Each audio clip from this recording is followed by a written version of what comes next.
morning, everyone. Welcome to the 2025 Ottawa City Building Summit, Ottawa Strong. Yeah, thank you. Co-hosted by the Ottawa Board of Trade and the Ottawa Business Journal, I am Su-Ling Ching and proud to serve as the President and CEO of the Ottawa Board of Trade, your voice of business and a passionate advocate for economic development in our nation's capital. I'm joined today by my esteemed co-host, Michael Curran, who is the President and Publisher of the Ottawa Business Journal, Ottawa's premier business media outlet. Good morning, Michael. Let us begin by acknowledging that we are gathered on the unceded ancestral territory of the Algonquin and Anishinaabe people. Their enduring stewardship and culture continue to enrich this land, and we honor their past, present, and future contributions. We recognize all First Nations, Inuit, and Métis peoples who have shaped and continue to shape our region. Let's just take a moment, look around you. In this room are the bold thinkers, the builders, and change makers who are shaping the future of Canada's capital. Thank you for showing up, for carving out time to listen and learn, to contribute and connect. This is how progress happens, not with perfection, but with presence and participation. So please give yourselves a round of applause.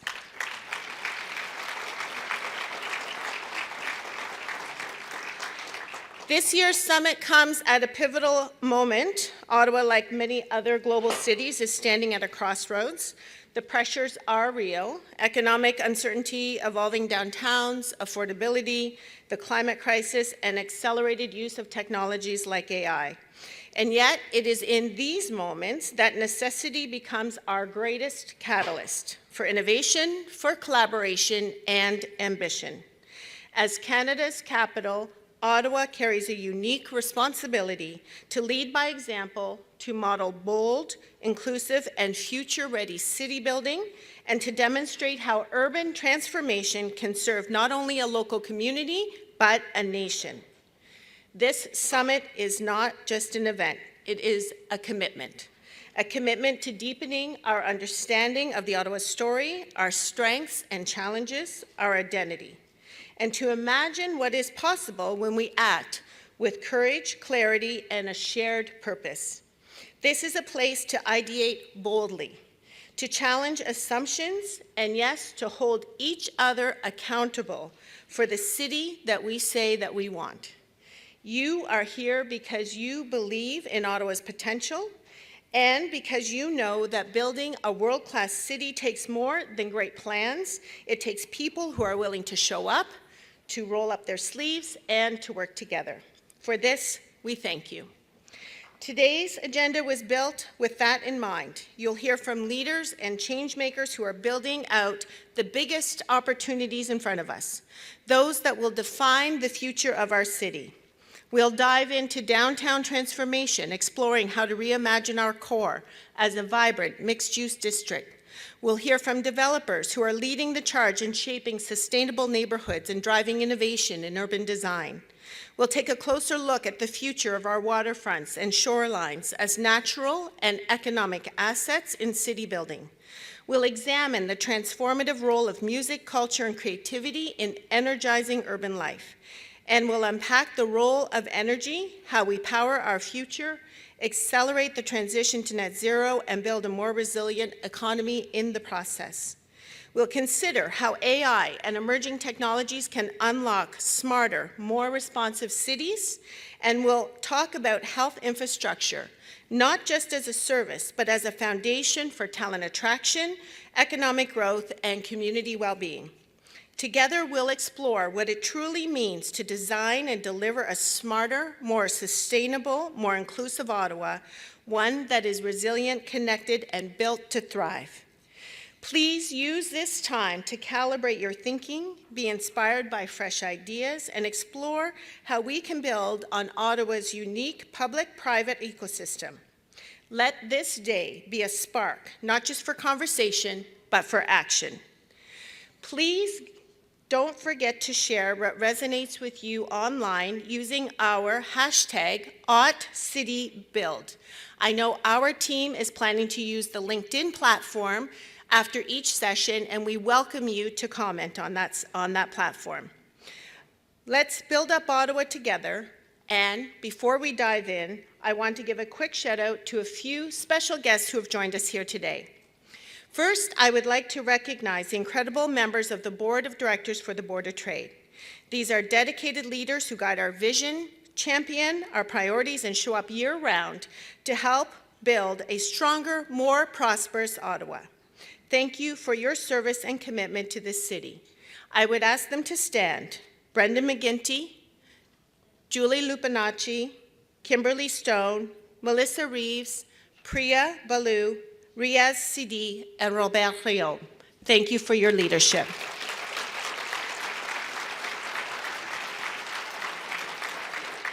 I would also like to acknowledge the elected officials who are here with us this morning. Your leadership and partnership are essential as we work together to shape the future of Ottawa.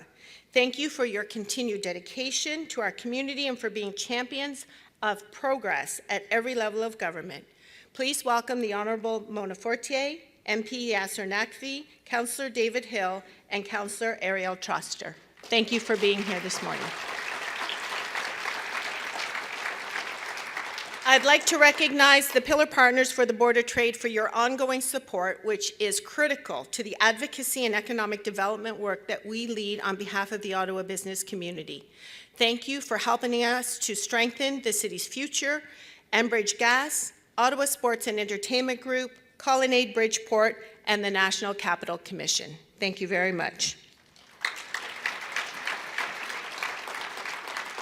And of course, a warm welcome to our economic partners for your collaboration, investment, and shared vision that drive innovation, attract talent, and sustainable growth across our region. We're very proud to work alongside you in building a world-class city.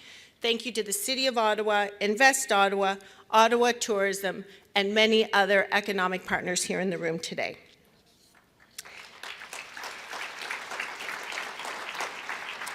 And finally, a heartfelt welcome and thank you to our, I lost it for a second, to our event partners, the reason we're all here today. Your generous support and collaboration make today's summit possible and powerful. We're grateful to have you as part of this city building movement. To our lead sponsor, Enbridge, to our supporting sponsors, the City of Ottawa, Regional Group, WSP, National Capital Commission, and Hydro Ottawa. Thank you to our global partners, Oakwood Designers and Builders, and the Casino Lac Limi, our AV sponsor, Event Design, our venue sponsor, Rogers Centre Ottawa, and Rogers TV.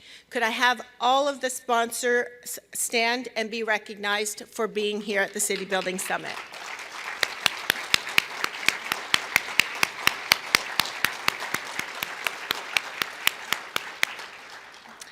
It is now my pleasure to welcome to the podium the Chair of the Ottawa Board of Trade, Brendan McGinty, to bring greetings on behalf of our Board of Directors.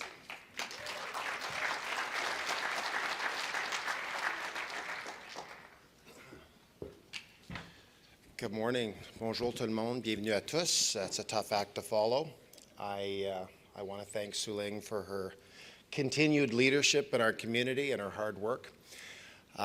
We stand on Su-Ling's shoulders at the Ottawa Board of Trade. And so on behalf of the board, the members that make up our board and the committee members, I want to welcome you all to this sellout event.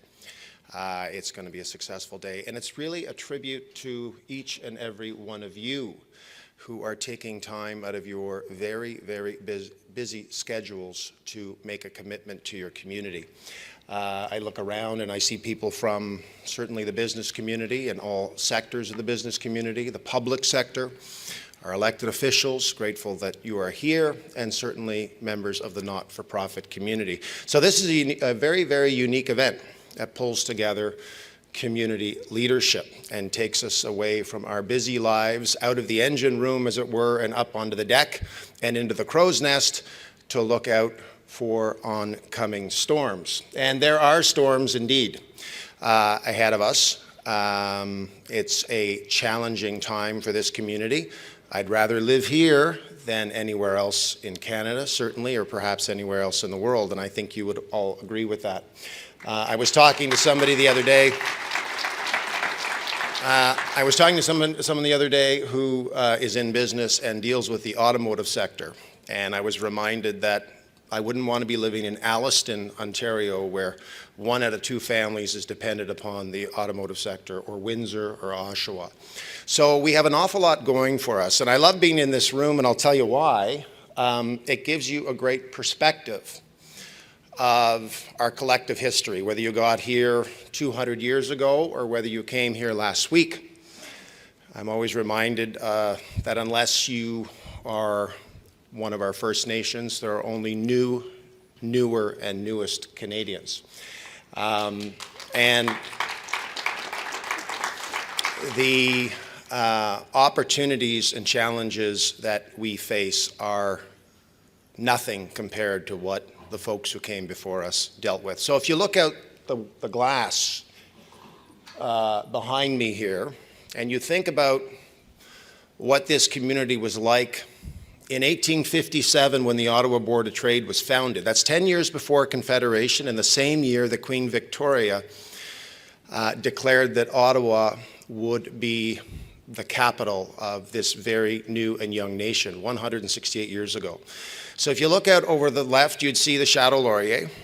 There was no Parliament Hill, no Parliament buildings. It was called Barracks Hill. You would have seen tents and soldiers. We would be standing in a swamp, which was really a shanty town today, right along the newly completed canal, where men and women would be living in squalor and trying to make a contribution to their community. The Byward Market, if you were lucky enough to walk on a boardwalk to keep your boots clean, you would find some success getting in out of a rough bar or tavern or restaurant. But the streets would be full of raw sewage. I share that with you because 168 years ago was really not that long ago. And every generation, every community leader, every business leader, every politician made a contribution, and they had significant challenges and compared to the ones that we have today. So we've come a long way in 168 years. We are going to certainly continue to build on the successes of our predecessors. I hope you have a great day.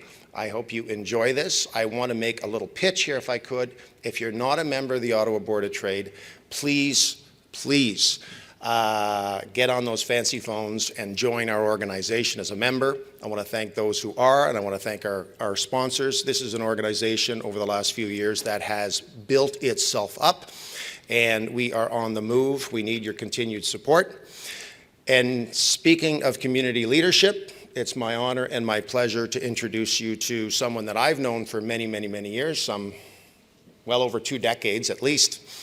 An individual who, before he fell on his head and decided to enter elected public life, was the embodiment of Ottawa, was the embodiment of a community leader, somebody who navigated the media sector, the business community, but above all was really a dedicated volunteer and a community builder. And now we have the pleasure to have him as our mayor, mon ami, notre ami, Mark Sutcliffe.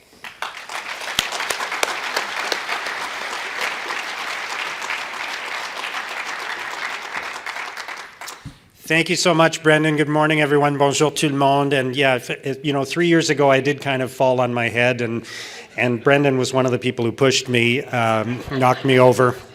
So that's how I ended up here. But it's great to be with everybody today. Look, first of all, is everyone okay after the game last night? Are we all right? It's going to be all right. It's going to be okay. The series doesn't start until you lose a home game. Let's remember that. So we're gonna be out there, Ottawa strong, tomorrow night at the Canadian Tire Centre, cheering on our Senators. They're still in it.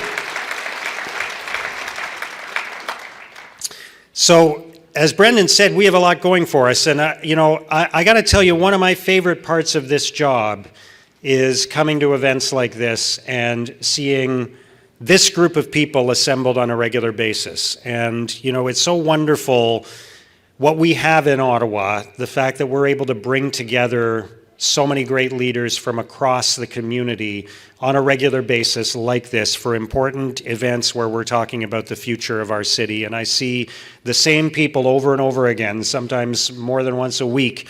And they're the leadership in our community. They're the people who care about the future of our community. They want to be part of the solution. They want to build a better city for everyone. And that's so inspiring to me in the work that I do, to see all of you so committed to the future of our city. So it's truly great to be back for this year's City Building Summit. C'est vraiment un plaisir d'être ici avec vous tous ce matin. Je tiens à saluer mes collègues du conseil municipal, David Hill et Ariel Troster. David, Ariel, thank you for being here. I want to say good luck and hello to Yasser Nakvi and Mona Fortier, who are running in the election next Monday. I know a lot of you probably already voted last weekend. But this, I think I speak for a lot of us here when I say I can't wait for this to be over, and that would include probably Yasser and Mona. But we're looking forward to working with the next government on Ottawa's priorities, and I'll talk more about that in a moment. I mentioned that I run into a lot of you on a regular basis, and some of you would have been at the mayor's breakfast yesterday when we were chatting with David Coletto, the CEO of Abacus Data, who's a member of the board of directors of the Board of Trade, a great community leader as well. And David brought up a stat yesterday, and I'm going to try it out on you. How many of you wish you had been alive at an earlier time? Brendan was talking about, the 1850s and 1860s, but even the 1950s or the 1960s. How many of you wish you'd been alive at an earlier time? Anybody putting their hand up? You already know the answer, Mike, to this. How many of you think there has never been a better time to be alive than right now? So the interesting thing is, according to David, 70% of people would prefer to be living in the 1950s than living today. I find that hard to believe. I have to tell you, I'm in the other 30%. I think there's never been a better time to be alive than right now. And that's not to say that there aren't some really tough challenges in front of us. I think it's been, even just this year, really surprising and sometimes unsettling to see some of the developments that are happening in the world, and we're only 4 months into 2025. Let's acknowledge what's happening right now in Ottawa. We have the tariffs imposed by and threatened by Donald Trump, which have led to a massive international trade war. Les pays du monde entier réagissent et répondent. Countries all around the world are reacting and responding. And it's really discouraging because we spent 3 decades or longer building these wonderful trade partnerships that created so many jobs and contributed so much to our collective prosperity, and now they're being torn apart. And it's not just our economy that's under threat, but our sovereignty. I don't think any of us ever imagined that a few months ago. The federal election campaign that's almost over is really important. There's really a lot at stake in that federal election. We are very likely to see our number one employer in Ottawa, the federal government, reduce the size of its workforce, perhaps dramatically, and move out of many downtown office buildings. We've never seen anything like that before. Le résultat, un niveau très élevé d'incertitude économique. The result is a very high level of economic uncertainty in our city. I talk to residents and small business owners all the time, and they're genuinely worried about the future of our city. The economic situation is also contributing to a rising cost of living, as you all know. People are paying more and more for rent, for their mortgages, for the food that their family eats. Now, it's not all bad. The Senators are in the playoffs. That's a good thing. But if you are worried about the future of our city, you're not alone. I'm right there with you. I'm very concerned. But that doesn't mean in any way that I'm pessimistic. I have always been, and I remain, an optimist. Tout d'abord, je constate qu'il y a beaucoup de fierté dans notre pays en ce moment. We're seeing so much pride in our country right now. I see so many Canadian flags when I'm out for a run in the morning. My neighbors putting flags in their window. I put one up in my window not long ago. Never seen anything like that before. We're seeing patriotism, a determination to fight back against these threats, a desire to build a stronger, more resilient domestic economy. It's been incredible. In fact, Donald Trump has done more to unite Canadians than any Canadian has ever done. We are working together like never before, across governments, across provincial boundaries, across languages, and that is particularly clear and relevant right here in Ottawa. Je dirais qu'il s'agit d'une élection fédérale très importante. This is a really important federal election, not just because of tariffs and trade, but there are some crucial local issues that must be addressed by the next government.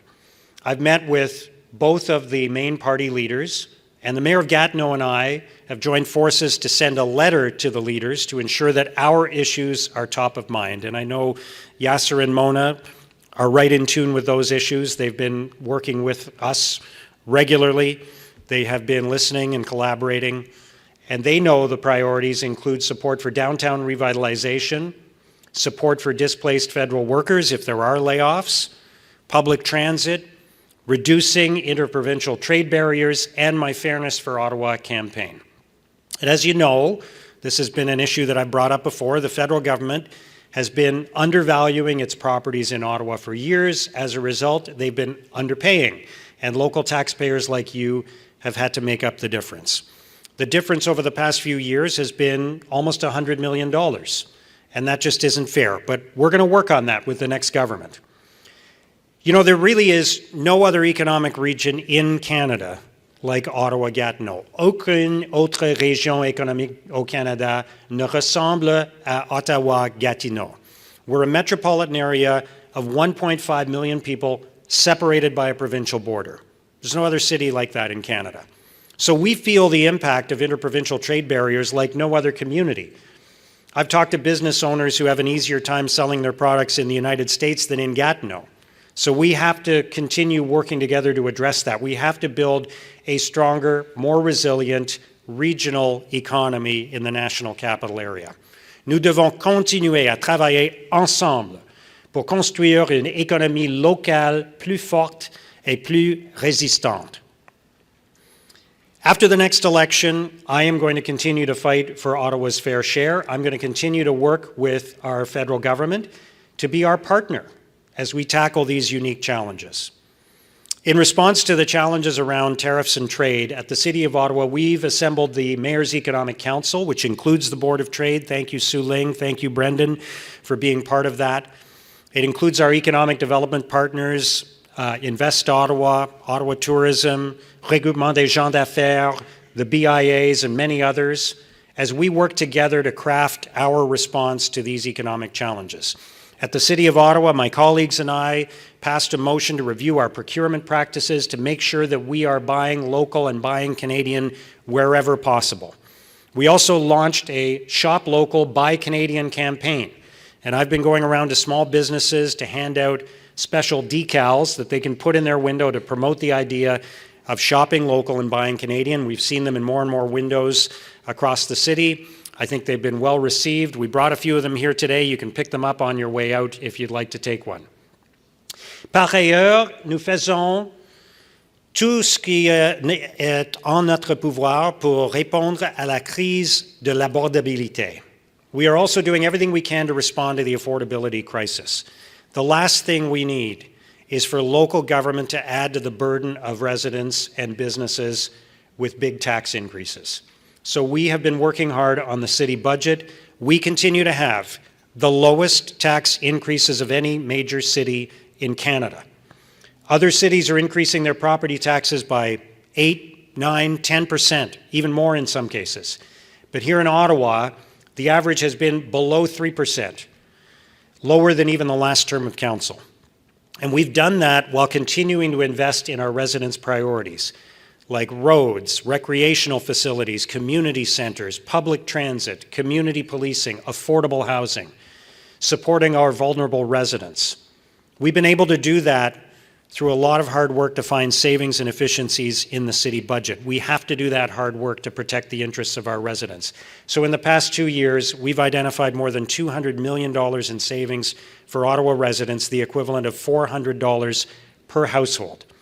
We have also extended the small business tax discount for another year. Nous avons également prolongé d'1 an la réduction d'impôt pour les petites entreprises. This will help more than 10,000 small businesses in Ottawa. Some of them are in the room today, saving them an average of $3,700 per year.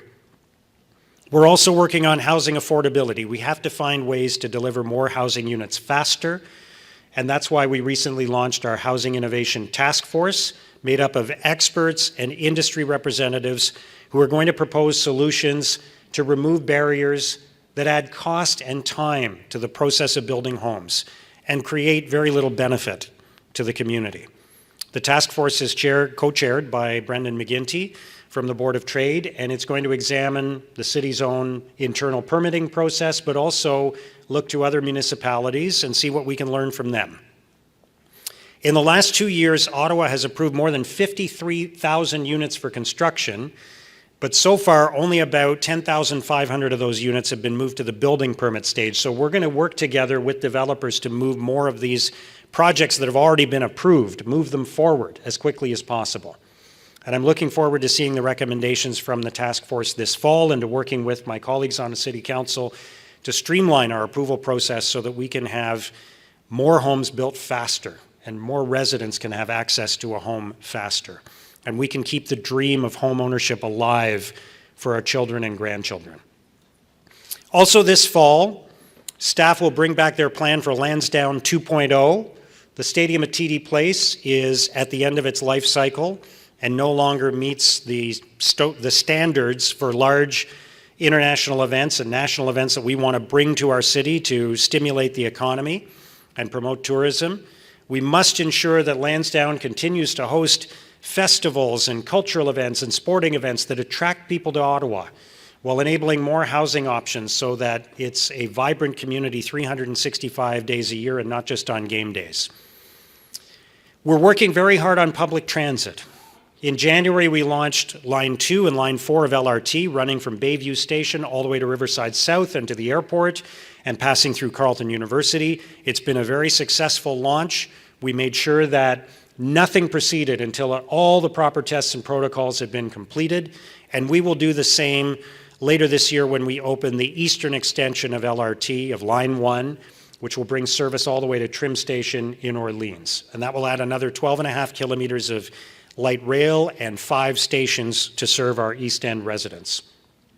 De nombreux projets ambitieux sont également en cours de réalisation dans notre ville. There are a lot of exciting projects taking shape across the city. Think about the new civic campus of the Ottawa Hospital and the new Hard Rock Hotel and Casino. We're all looking forward to that. Christine is here from the Hard Rock, and they're going to be hosting the PWHL Draft coming up in June, which is very cool. Big win for Ottawa. So those are just a couple of examples of what we have to look forward to. We do face some challenges. Do we face a lot of tough tasks ahead? Absolutely. But is there reason for hope and optimism? Yes, there is. Because we live in a great city. We have a wonderful community. And we have great leaders like all of you in the room today, great leaders in business and economic development who are working together to build a brighter future. I feel so lucky to have been born in Ottawa and to have lived here my entire life. We have so much going for us. And despite the challenges, that is especially true right now. I believe in Ottawa because when the people of Ottawa work together, we can achieve great things. Lorsque les citoyens d'Ottawa travaillent ensemble, nous pouvons réaliser de grandes choses. When we join forces across sectors, across communities, across all levels of government, we can get so much done. That's how we're going to keep growing our economy. That's how we're going to keep supporting job creation. That's how we're going to build the Ottawa we all want. So let's be brutally realistic about the challenges we are facing. They are significant. They can't be ignored. But let's continue to be hopeful about the future. Continuons à espérer en l'avenir. Let's be determined to build a better city like generations of Ottawa residents have done before us. I want to thank each and every one of you for joining that mission, for choosing to put your hand up and being involved in building a better city. Thank you for your commitment to Ottawa. Thank you for believing in Ottawa, for investing in Ottawa. Merci de croire et d'investir à Ottawa. Let's keep working together to face down these challenges and build a better city for our children and grandchildren. I think we have a lot to be excited about because there has never been a better time to be in Ottawa. Thank you. Merci beaucoup. Bonne journée.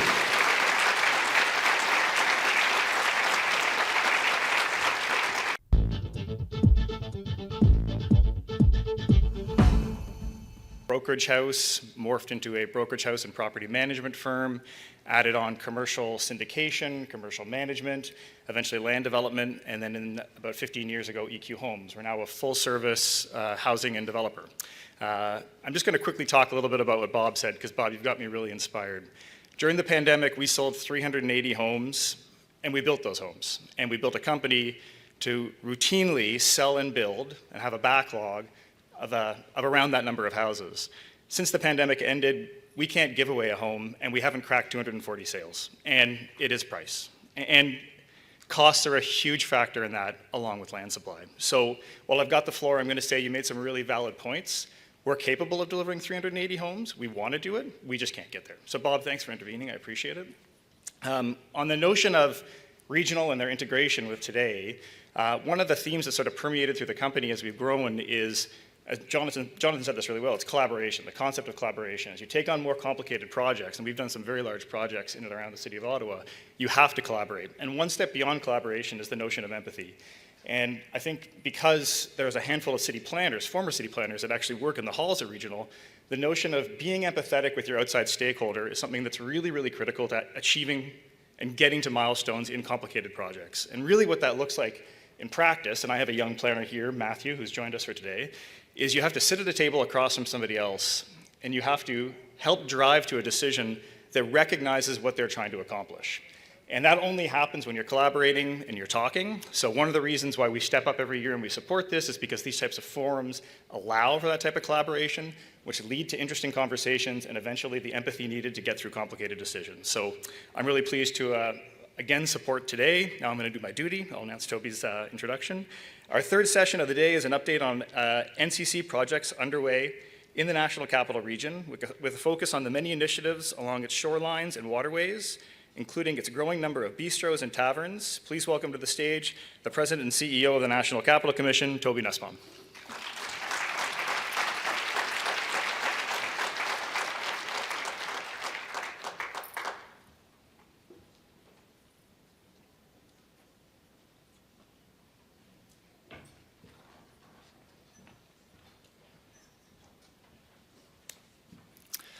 Thank you, Josh, for the introduction. Hello, everyone. Bonjour tout le monde.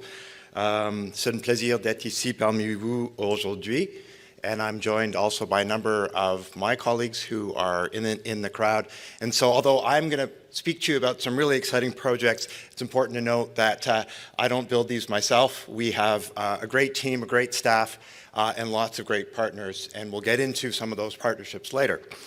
But yeah, I thought it was a really important time, and I think the timing of my presentation is excellent following up from Jennifer and Andrew and Jonathan, because a lot of the themes that they talked about, you're going to see reflected in some of the work the NCC is doing right now.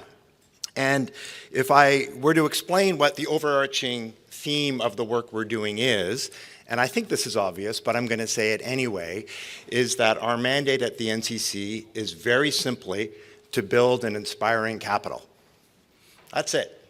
building and inspiring capital. And of course, there's a lot in that. But again, based on some of the themes we just heard from our previous panel, I think that is a very apt and a very important goal. And I think it's very fitting in terms of the idea of city building and again, many of the topics which we've already discussed. So let me get right into it. I presume there's a clicker here of some kind? Or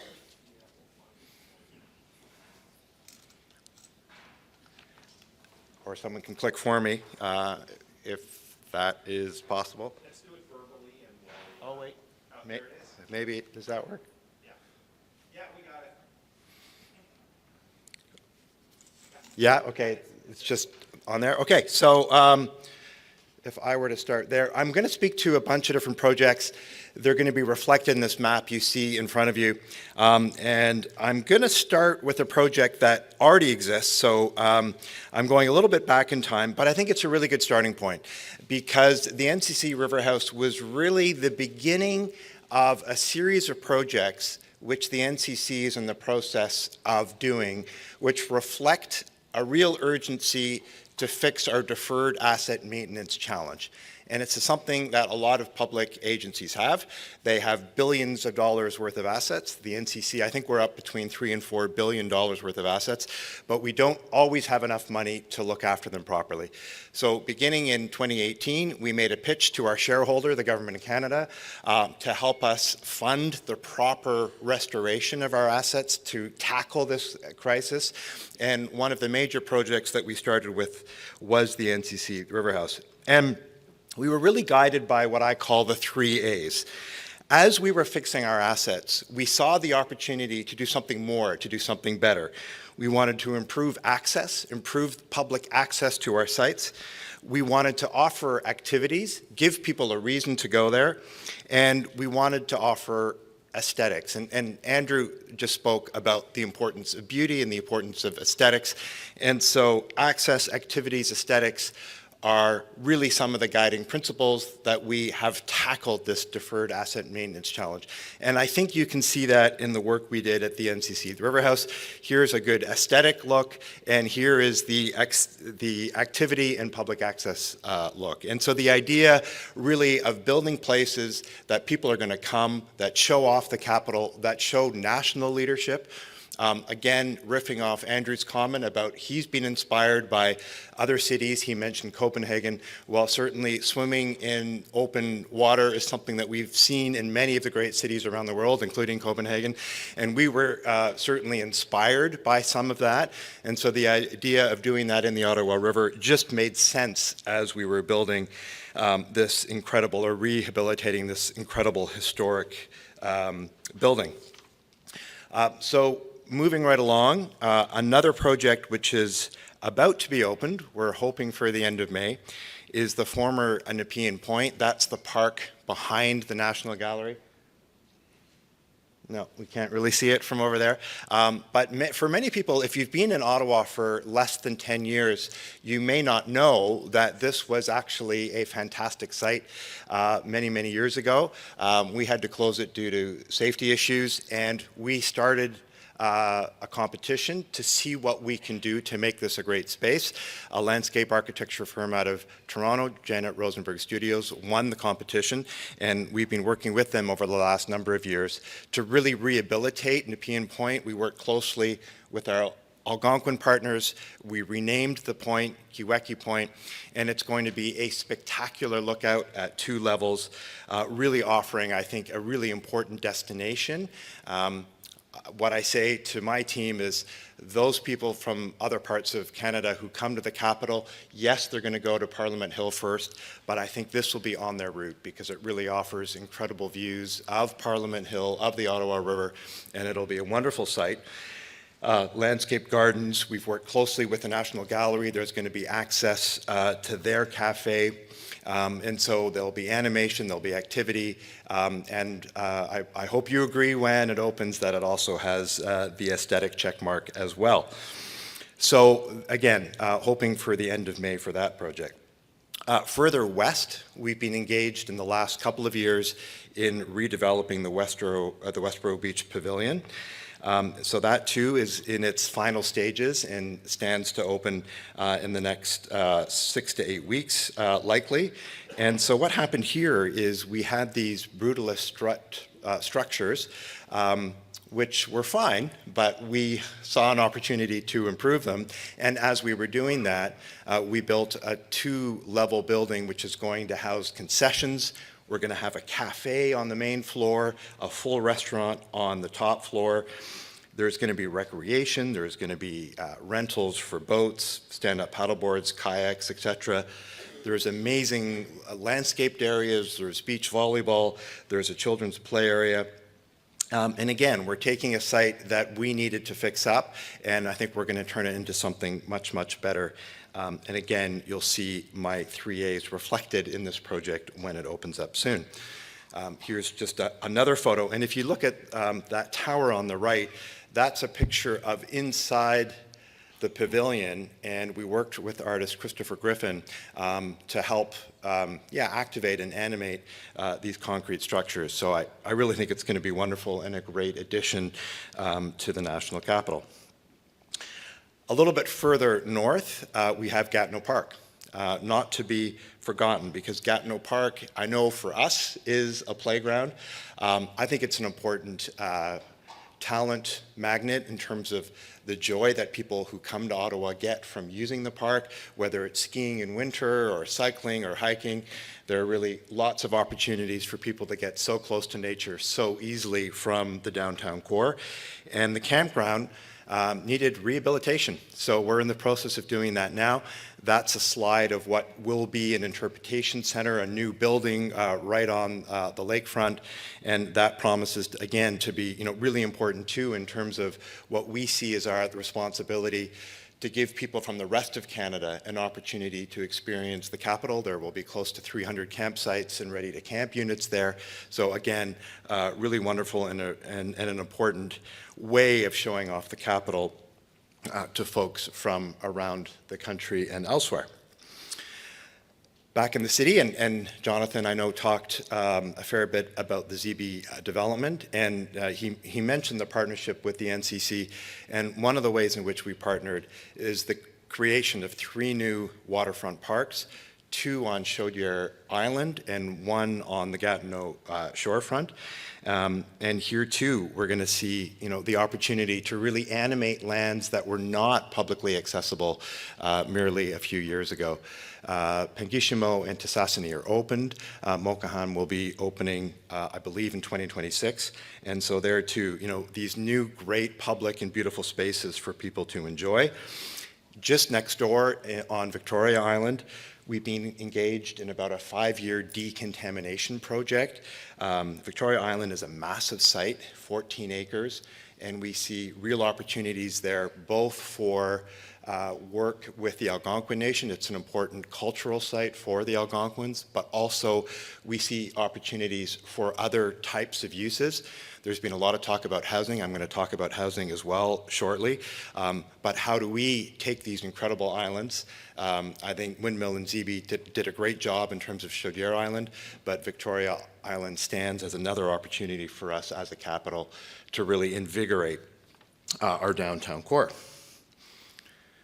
So moving back east and close to Kiweki Point, this is a project that has been underway, and many people don't know about it because it's sort of hidden behind the Mint and behind the Global Center for Pluralism.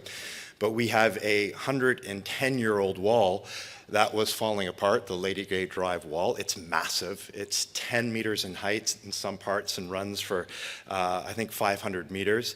And so we have to fix and replace the wall. But again, while we're doing so, we see opportunities. And the opportunity here is to create a great promenade waterfront opportunity that can run from Kiweki Point at least as far as the Ottawa Rowing Club, with plans to keep going in future decades. but also a really important waterfront opportunity. You can see the piece of machinery down by a temporary road there on the Ottawa River, and we're thinking deeply about how that too could be a great waterfront animation node. So again, this idea of while we're fixing our assets, how can we improve them? How can we build on them? How can we ensure that we're building an inspiring capital? So a little bit closer to where we're seated today, we've got sort of a pilot project planned for 2025, which is a recreational dock at Dalles Lake. And this is really, I think there are two parts of this story that are important to mention. One of them is the River House experience taught us the importance of activating the waterfront and really making sure that the waterfront is available to everybody.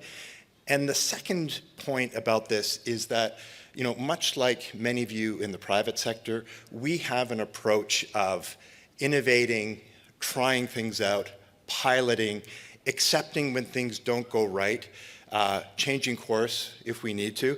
And this is an example. We're going to try this out this year. Let's see if it works. If it works, it could be a great new waterfront node. If it doesn't, we'll adjust. We can use those docks at other places, including River House. And I think that philosophy of trying and being able to accept when things don't go well, accepting failure, all in the interest of progress and change, a topic that we just heard about. And it's true that people find change hard. What we try and do is do our best to inform people, to get their ideas, to make sure we're transparent about the projects we're doing. But again, also really important to recognize when things go well and when things don't. So stay tuned for the Dalles Lake Recreational Dock. LeBreton Flats, obviously very important, again, has been mentioned already. Everyone is aware that we're working closely with the Ottawa Senators on a memorandum of understanding for the sale of 10 acres of land for the Senators to build an arena. So that is ongoing and progress is going well. But at the same time, there have been lots of other phases of this project which we've already accomplished. Back in 2021, we worked with Dream, a developer out of Toronto, and CMHC. Jonathan mentioned the Federal Lands Initiative to sell a parcel next to the new public library just at Albert and Booth. That's going to house 600 units. And many of them are going to be affordable, about 43% affordability. That is a really important project with really ambitious rates of affordable housing. We're very excited and very proud of that project, again, in partnership with both Dream and CMHC. There is another project across from the War Museum. We call that the Flats District. And we worked with Cogier out of Montreal and Avenue 31 here in the nation's capital for a project that's going to see 900 units built, some of it mid-rise, again, something that Andrew mentioned. And here we're going to have 15% three-bedroom units. And again, that gets to the point of we want families to live here. And that is something that we took seriously when we established the master plan for LeBreton Flats. Lots of ambitions around the kind of neighborhood we want, from zero carbon to family friendly. And so, these projects are up and running. We're going to see for the Dream, we've already seen shovels in the ground. Cogier is getting close. So these aren't necessarily heralded. There hasn't been a lot of publicity around them, but it forms part of this energy, part of this vibrancy, which we're seeing in Ottawa, and we're very excited about that. The public realm is going to be huge. You're looking at a picture of what the aqueduct district could look like. There's this incredible aqueduct that runs through the site. Many of you have seen it if you've come out of the Pimisi LRT station, but we see great opportunity to do much, much more with that. So that'll be another stage of the development that will be coming to the market in the next year or so, is looking for ideas and partners to develop the aqueduct. We also created new pathways that allow people to get from the two LRT stations to the Ottawa River. That's opened up the site. If you're a skier, you can ski there in the winter. And it's just, again, this idea of making sure that as we're doing that, we're making it accessible, we're making sure there are activities, and we're focused on aesthetics and beauty. So lots of exciting things at LeBreton Flats, including, and this is the last thing I'll say about this project, is we're working with partners on the creation of a zero carbon district energy project, which will work very well with some of the neighboring district energy programs. So the opportunity to build a zero carbon neighborhood, again, is something that we take seriously in terms of demonstrating national leadership on issues around climate change and zero carbon. Josh mentioned in his introduction that I would also be talking about the ways in which we've activated our various sites. And I think the Bistro and Tavern program is a great example of that. For decades, we've had at the NCC an amazing network of pathways, right? You can ride your bike, you can jog, you can do whatever along hundreds of kilometers of our waterfront. But what you didn't used to be able to do is stop and have a sandwich or have a beer or a glass of wine. And so beginning in 2018, we've been building out year after year a more robust program of offering those opportunities. And that's really giving people, again, both visitors and residents, we care about both, but giving them an opportunity to really sit and enjoy these amazing waterways we have. So you've got a list there of what's going to be opening in 2025. Many of you know the taverns. Again, we're always working with local partners, restaurateurs, cafe owners, and others to do the work. It's not NCC employees there, so that's why these partnership with local businesses is so important. You see Tavern on the Falls and Tavern on the Hill, and you see we opened a new bistro on Bait Island last year, which is going to be open again, and then in Gatineau at Lac Limy. So very exciting and something that we're very committed to. At the same time, we have a framework, and the framework is getting updated this year. It's called the National Capital Core Area Plan. It was last updated in 2005, so this is 20 years later. And I think what's important and what we're excited about is I've been focused this morning on NCC projects, but there is a lot more happening in the core area. Previous panels have talked about some of them, but whether it's the rehabilitation of Center Block, which is the largest historical renovation in our history, whether it's issues like the Cliff Street heating plant, which is part of the Energy Service Acquisition Program, that's going to open up a heating plant to the public. You'll be able to walk from Wellington Street down to the Ottawa River via stairways and elevators and lookout points. Whether it's the Byward Market revitalization, which is a real priority, I know, for the Ottawa Board of Trade and all of the work they've done on downtown revitalization. That's something that I think is very important and very critical to the work we're doing. On the Byward Market, we have, of course, our beautiful courtyards. We're investing in rehabilitating them. We'll be starting with Clarendon Courtyard between George and York later this summer, and we will be spending millions of infrastructure dollars on making sure that those are as beautiful as they can be. So that's what the NCC will be doing. Of course, I have to mention, although we're very happy that spring has arrived, that we had a wonderful Rideau Canal Skateway season this past winter, and what a role that played in kind of creating a dynamism, right, in the city. And I was looking at some of the stats and comparing our numbers this year with 2021, which was a pretty good year. We had 41 days in 2021. We had 52 days this year. The difference was we had almost twice as many skaters per day this year than we did in 2021. And I think that speaks to, the hunger that people had, having had 2 poor years, thanks to Mother Nature not really offering us the cold we needed. But again, on the innovation front, what we tried this year is we opened up a walking trail. And we thought, let's give people who don't skate the opportunity to be down on the canal, buy a beaver tail, have a hot chocolate. And again, it was a pilot. It was an opportunity to try something. In this case, I think it succeeded. We had lots of people using the walking trail even when we weren't recommending skating. And that's something that we're probably going to try and expand next year. So the core area sector plan, really focused not just on NCC projects, but ways in which we can partner with others who are doing incredible things in the private sector, our partners at Public Services and Procurement Canada, who are managing the Center Block project, the cities of Ottawa and Gatineau, and many others. Maybe one other thing to mention in terms of this map is the other project, which got some attention earlier in 2025, was the fact that the province of Quebec and the federal government are paying for studies for the STO, the Gatineau Public Transit Agency, to create a tramway which would have access into downtown Ottawa via the Portage Bridge. So I know in many of our conversations we talk about the importance of linking Gatineau and Ottawa, creating a regional economy, creating a place that makes it easy for people to cross back and forth between the river.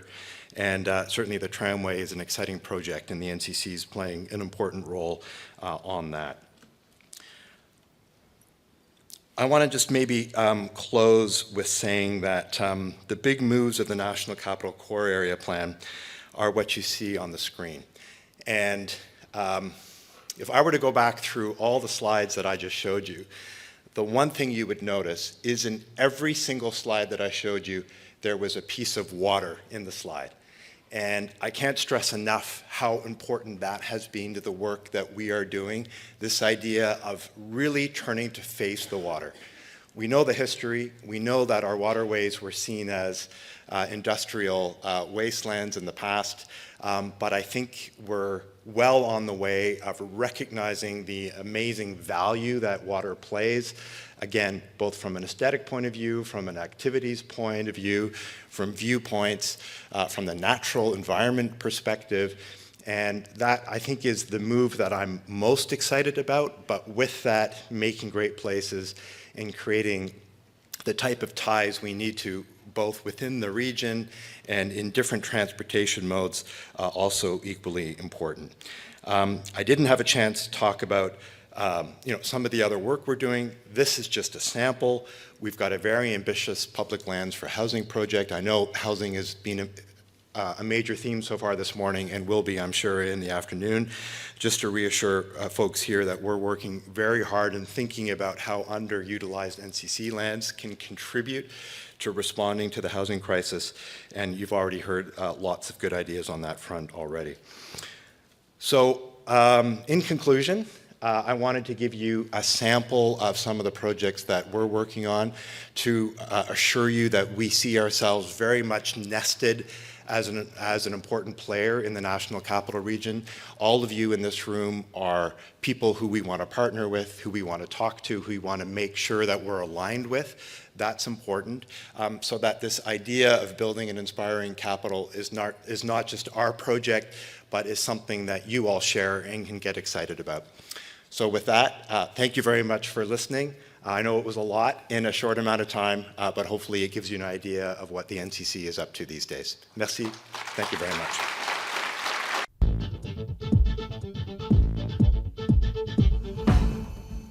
Well, I touched on it just a little bit. We have, out of the Neighborhood Operations Center on Rideau Center, an integrated community safety table where we're working with over 30 social agencies in the downtown core, along with City Hall, to really address some of those vulnerable population folks that, what do they need? What is their need? How can we put them on a positive path, get them off the streets, get them in a more positive path? So for us to be successful as a police, there's no doubt we need the community help. Yeah. We need the social agencies on our side to work together. Yeah, I mean, I see Katie Burkholder-Harris is here from the Alliance to End Homelessness, and she's pioneering with you that kind of collective response, housing first. Ottawa's been the lead on a lot of these things. I know you folks sit here in the community and think, oh, hand-wringing, we're not where we need to be. You need to know that those of us that travel the country can really cite examples of where Ottawa has been leading and continues to lead. Okay?